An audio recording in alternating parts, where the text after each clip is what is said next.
ಬೆಳಗ್ಗೆಯಿಂದನೇ ವ್ಲಾಗ್ನ ಕೂಡ ಸ್ಟಾರ್ಟ್ ಮಾಡ್ಕೊಂಡಿದ್ದೆ. ಇವತ್ತು ಶುಕ್ರವಾರ ಆಗಿರೋದ್ರಿಂದ ಸ್ವಲ್ಪ ಬೆಳಗ್ಗೆ ಬೇಗನೆ ಎದ್ಬಿಟ್ಟು ರಂಗೋಲಿ ಕೂಡ ಹಾಕ್ಕೊಳ್ತಾ ಇದ್ದೀನಿ.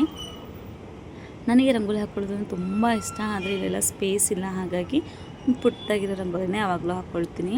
ಊರಲ್ಲೆಲ್ಲ ಆಗಿದ್ರೆ ತುಂಬ ಸಗಡಿನೆಲ್ಲ ಸಾರಿಸ್ಬಿಟ್ಟು ರಂಗೋಲಿ ಹಾಕ್ಕೊಳ್ತಿದ್ವಿ. ಹಾಗಾಗಿ ನಾನು 8th ಸ್ಟ್ಯಾಂಡರ್ಡ್ ಇದ್ದಾಗಿಂದನೇ ನಾನು ರಂಗೋಲಿ ಬಿಡೋದನ್ನ ಕಲ್ತಿದ್ದು. ಏಕೆಂದರೆ ಮನೇಲಿ ರಂಗೋಲಿ ಬಿಡಬೇಕು ಅಂದ್ರೆ ಒಂಥರ ಹಬ್ಬದ ಟೈಮಲ್ಲಿ ಸಂಭ್ರಮವಾಗಿರುತ್ತೆ ರಂಗೋಲಿ ಬಿಡೋದು. ನೀವೆಲ್ಲರ ಮನೆಯಲ್ಲೂ ರಂಗೋಲಿ ನೋಡ್ತಾ ಹೋಗ್ತಿದ್ದೆ ಆವಾಗ, ಹಾಗಾಗಿ ನಾನು ಆವಾಗಿಂದನೇ ರಂಗೋಲಿ ಬಿಡೋದು ಕೂಡ ಸ್ಟಾರ್ಟ್ ಮಾಡಿದೆ.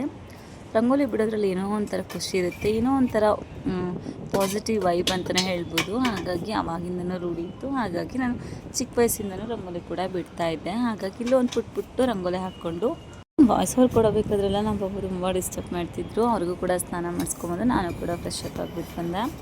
ಇನ್ನೇನು ಅವ್ರಿಗೂ ಹಣೆಗೆ ಹಚ್ಚೋಣ, ಕ್ರೀಮೆಲ್ಲ ಹಾಕೋಣ ಅಂತ ಅಂದ್ಕೊಂಡ್ರೆ ತುಂಬ ಹಠ ಮಾಡ್ತಿದ್ರು. ಒಂದ್ಸಲ ಕೂಡ ಕೊಡ್ತಿರ್ಲಿಲ್ಲ. ಆ ಕ್ರೀಮಲ್ಲಿ ತೊಗೊಂಡಿರೋ ಪರ್ಸ್ ತೊಗೊಂಡು ನೋಡಿ ಎಲ್ಲನೂ ತೆಗೆದು ಕೆಳಗಡೆ ಎಸ್ಬಿಟ್ಟಿದ್ದಾರೆ. ಹಾಗಾಗಿ ಅವ್ರನ್ನ ಆಟಾಡ್ಸ್ಕೊಳ್ತೇನೆ. ಅವ್ರಿಗೂ ಕೂಡ ರೆಡಿ ಮಾಡಿ ಬಟ್ಟೆ ಹಾಕಿ ಬಿಟ್ಬಿಟ್ಟಿದ್ದೀನಿ.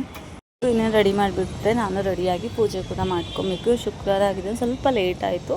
ಬೇಗನೆ ಎದ್ದಿದ್ದೆ, ಹಸ್ಬೆಂಡ್ ಬೇರೆ ಡ್ಯೂಟಿಗೆ ಹೋಗೋದಿತ್ತು ಅಂತ ಹೇಳಿದರು. ಹಾಗಾಗಿ ಎಷ್ಟಾಗುತ್ತೋ ಅಷ್ಟು ಬೇಗನೆ ಕೆಲಸ ಕೂಡ ಮಾಡ್ಕೊಳ್ತಾ ಇದ್ದೆ. ಎಲ್ಲ ಕೆಲಸ ಮುಗಿಸ್ಕೊಂಡು ಇನ್ನೇನು ಪೂಜೆ ಮಾಡೋದನ್ನು ಬಾಕಿ ಉಳಿದಿತ್ತು. ಹಾಗಾಗಿ ಫಸ್ಟ್ ಇನ್ನೇನು ರೆಡಿ ಆಗಿಬಿಟ್ಟು ಟಿಫನ್ ಕೂಡ ಮಾರ್ನಿಂಗು ಉಪ್ಪಿಟ್ಟು ಮಾಡ್ಕೊಂಡಿದ್ದೆ, ಶಾವಿಗೆ ಬಾತ್ ಮಾಡಿದ್ದೆ. ಸಿಂಪಲಾಗಿ ಬೇಗ ಕೂಡ ಆಗುತ್ತೆ ಅಂತೇಳಿ, ಯಾಕಂದರೆ ಹಸ್ಬೆಂಡು ಬೇಗನೆ ಡ್ಯೂಟಿಗೆ ಹೋಗ್ತಾರೆ. ಹಾಗಾಗಿ ಅವ್ರು ಹೋಗೋಷ್ಟರೊಳಗಡೆ ಮಾಡಿಕೊಟ್ರು. ನನಗೂ ಒಂಥರ ಸಮಾಧಾನ, ತಿಂದ್ಬಿಟ್ಟು ಹೋದ್ರಲ್ಲ ಅಂಥೇಳಿ.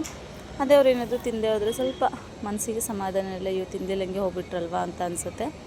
ಹಾಗಾಗಿ ಇನ್ನೇನು ಪೂಜೆ ಕೂಡ ಮುಗಿಸ್ಕೊಂಡೆ. ನಮ್ಮ ಪಾಪುಗೆ ಹೇಳ್ಕೊಡ್ತಿದ್ದೆ ಶ್ಲೋಕ ಹೇಳ್ಬಿಟ್ಟ ಅಂಥೇಳಿ. ಅವ್ರಿಗಿನ್ನೂ ಅಷ್ಟೊಂದು ಸ್ಪಷ್ಟವಾಗಿ ಮಾತಾಡಲ್ಲ, ಒಂದೆರಡು ವರ್ಡ್ ಮಿಸ್ ಮಾಡ್ತಾಯಿದ್ರು. ಹಾಗಾಗಿ ಅವ್ರಿಗೂ ಕೂಡ ಹೇಳ್ತಾ ಇದ್ದೆ, ನೀನು ಹೇಳು ಪರವಾಗಿಲ್ಲ, ತಪ್ಪಾದರು ಅಂತ ಹೇಳ್ಕೊಡ್ತಾಯಿದ್ದೆ. ಖುಷಿಯಾಗುತ್ತೆ, ಮಕ್ಕಳಿದ್ರೆ ಟೈಮ್ ಹೋಗೋದೇ ಗೊತ್ತಾಗಲ್ಲ.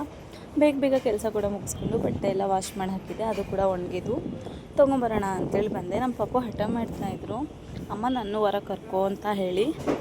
ಯಾಕೆ ಹೊರ ಕರ್ಕೊಳ್ಳೋಣ, ನಾವಿರೋದು ಸ್ವಲ್ಪ ಮೇಲ್ಗಡೆ, ಹಾಗಾಗಿ ಮೆಟ್ಲು ನಿಯರ್ ಕೂಡ ಇದೆ. ಹಾಗಾಗಿ ನನ್ನ ಪಾಪನ ಜಾಸ್ತಿ ಹೊರಗೆ ಬಿಡೋದಿಲ್ಲ. ಒಳಗೇ ಇಷ್ಟದಿದ್ರು ಒಳಗೆ ಅಥವಾ ವುಡನ್ ಶೀಟ್ ಹಾಕಿ ಒಳಗೇ ಬಿಟ್ಟಿರ್ತೀನಿ. ಏನಾದರೂ ನಾನು ಕರ್ಕೊಂಡು ಹೋಗ್ಬೇಕಾದ್ರೆ ಮಾತ್ರ ನಾನು ಹೊರಗಡೆ ಕರ್ಕೊಂಡು ಹೋಗ್ತೀನಿ, ಇಲ್ಲಿಂದರೆ ಸುಮಾರು ಸರಿ ಹಠ ಮಾಡ್ತಾರೆ. ಹಾಗೆ ನಾನು ಏನಾದರೂ ಕೆಲಸ ಮಾಡ್ತಿದ್ರೆ ಮಕ್ಕಳು ಹಾಗೆ ಅಲ್ವಾ, ನಾವೇನಾದರೂ ಮಾಡ್ತಿದ್ರೆ ಅದನ್ನೇ ನಾವು ನೋಡಿ ಕಲಿತವೆ ಅನ್ನೋದು ನಿಜ ಅಲ್ವಾ, ದೊಡ್ಡವ್ರ ಮಾತು ಕೂಡ.